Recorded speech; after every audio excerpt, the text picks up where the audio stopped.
स्वागत है आप लोगों का वैभव कॉमर्स क्लास में। आज हम लोग फाइनेंशियल मैनेजमेंट में एक चैप्टर है लेवरेज। ठीक है, लीवरेज नाम का एक चैप्टर है।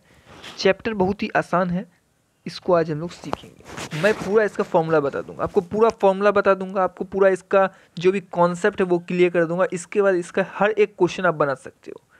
बीकॉम लेवल के लिए ये वीडियो है। ठीक है, लेवरेज बहुत ही प्यारा सा चैप्टर है, बहुत ही सिंपल चैप्टर है एंड इसका कॉन्सेप्ट बहुत ही मज़ेदार है। ठीक है, अगर मैं एक बार अच्छे से वीडियो देख लो समझ जाओगे, इसके बाद क्वेश्चन प्रैक्टिस भी करवा दूंगा। पहले जो है कॉन्सेप्ट सीखना है। ठीक है सर, लेवरेज जो है क्या होता है सर बताइए।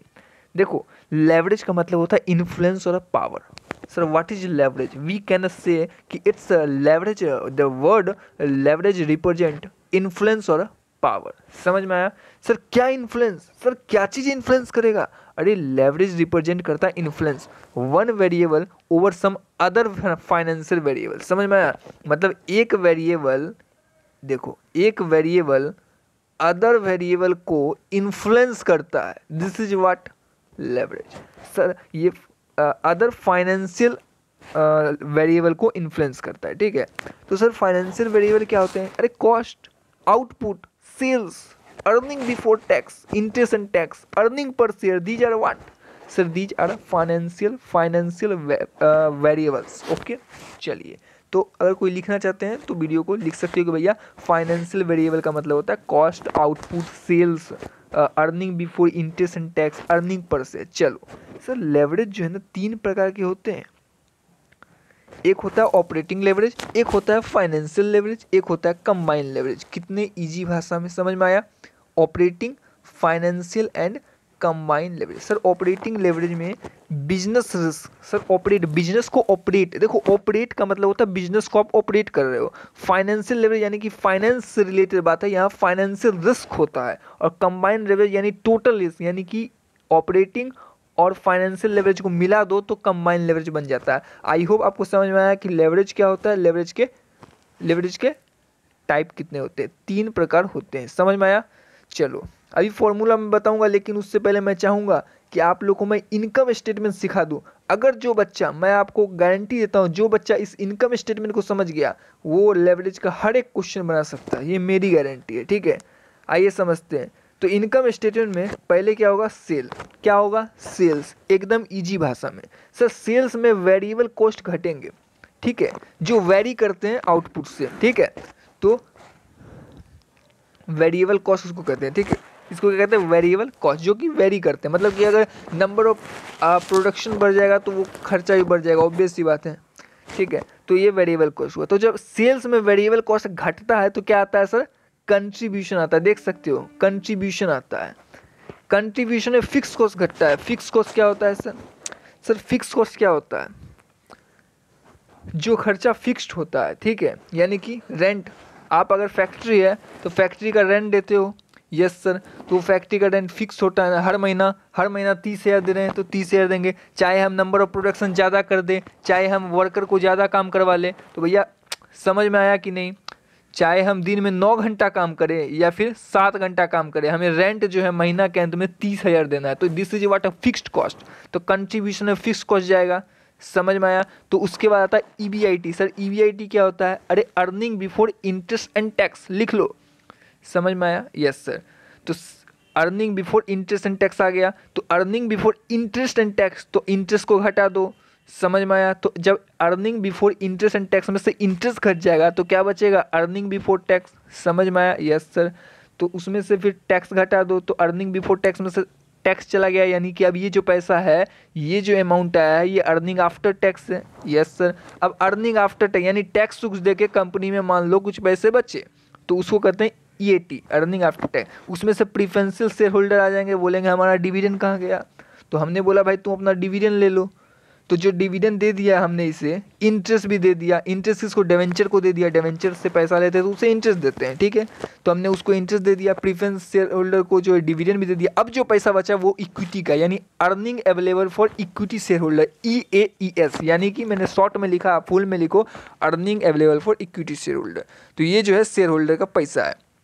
तो sir number of equity shares अगर उसे डिवाइड कर देंगे तो अर्निंग पर शेयर आ जाएगा, EPS, अर्निंग पर शेयर। समझ में आया?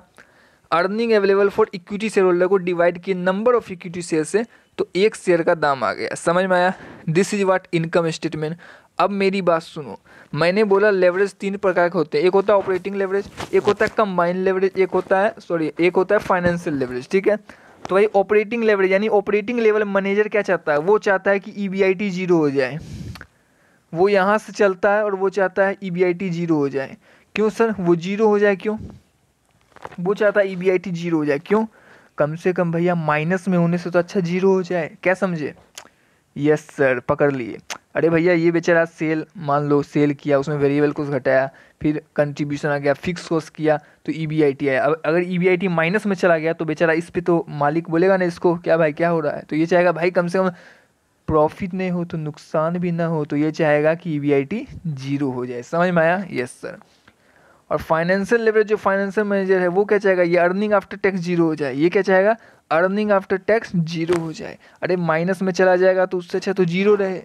समझ में आया? 0 का मतलब क्या होता है, नो प्रॉफिट नो लॉस, यानी अर्निंग पर ब्रेक इवन पॉइंट। समझ में आया? तो ये क्या चाहता है, हाँ। और मालिक यानी कि जो कंबाइंड लेवरेज ये चाहता है अर्निंग पर शेयर 0 हो जाए। अरे माइनस होने से तो अच्छा है 0 हो जाए। समझ में आया? Yes sir. तो 3 लेवरेज का समझ में आ गया आपको। आइए फॉर्मूला बता दूं मैं आपको।